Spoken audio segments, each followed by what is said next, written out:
Hello, David Paul here. Just wanted to. I'm here having a wonderful. I'm having a great day at the cabin. Look at how. Isn't that amazing? Look how concealed that is.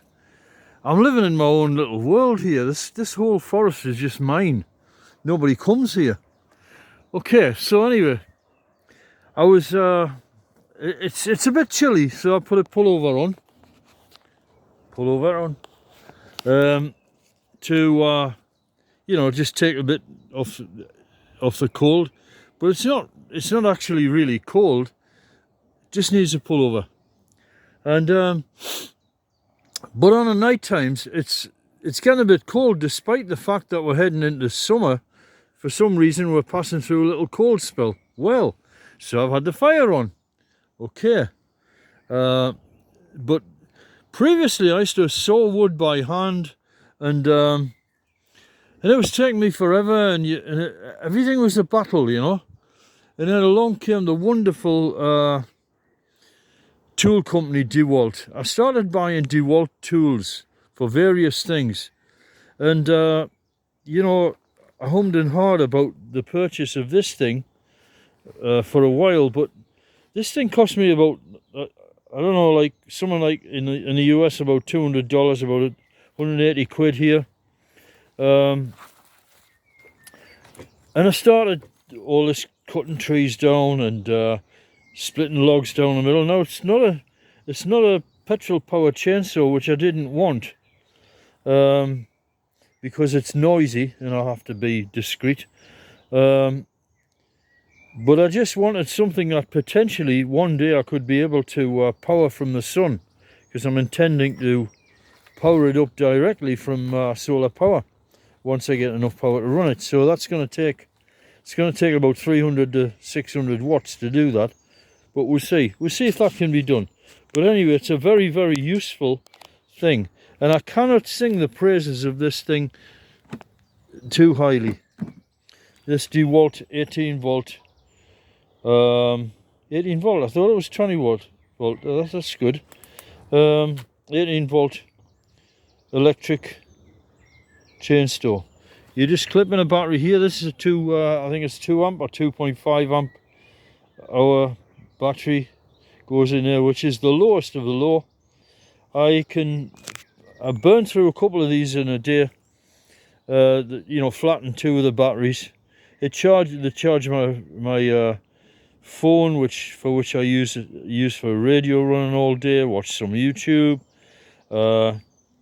and power my lights at night, and then I come out and then I flatten them before I go to the library, so that I'm always bringing back, using a lot of as much electricity as I can charge.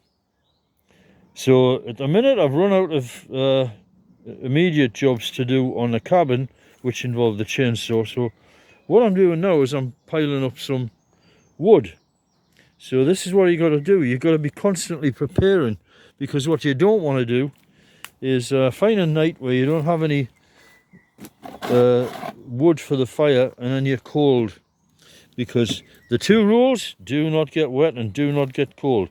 So anyway, I was just zipping through these logs here, and I'll get a lot of wood for one battery charge, a tremendous amount. I mean, a few days, So I'm going to give this a snip, and you'll see just how fast this is. A bit difficult to do with one hand, but here goes.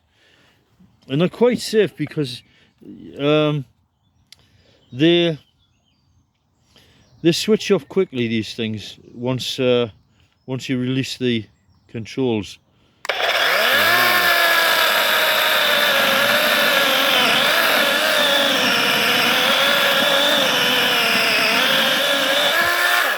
There you go. Let's time that. Okay, let's do it again.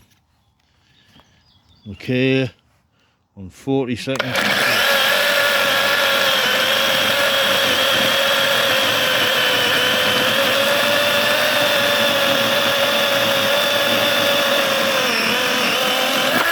That took 12 seconds.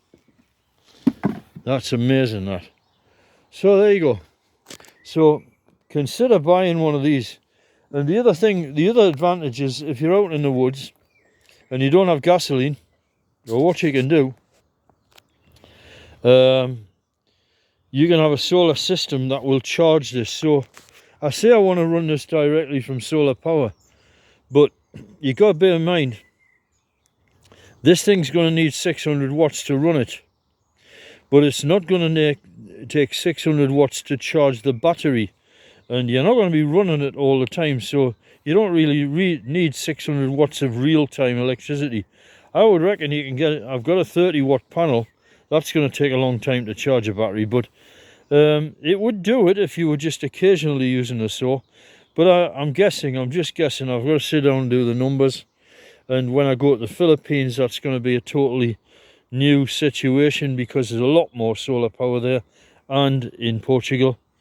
So my guesstimation is something like a 100-watt solar panel will charge the batteries for this, and then you're going to be cutting your wood for your fire every day and not freezing to death. Okay, quick scan around so you can see these. I just love these triffids. They're just wonderful. Look at these lovely triffids. It's just like a kind of womb down here. It's so nice to live here. that's a really strange thing to say. So nice to live here, but it just is. I'm free, you know. I don't have the worry of bills. Everybody in British society at the minute is going nuts over bills, and I'm not. So there you go. There's the path up to the cabin, almost completely overgrown. Once I go in a few days' time, this will all just seal up. The triffids will grow on the path, and you won't even be able to get in here. You won't even know that there was anything in here, which is just the way I like it. And this system, in the long term, is just going to get better and better and better because it's going to become so concealed here. And that's it. So, atilago, makita tayo sa kana. See you later. Jesus be with you.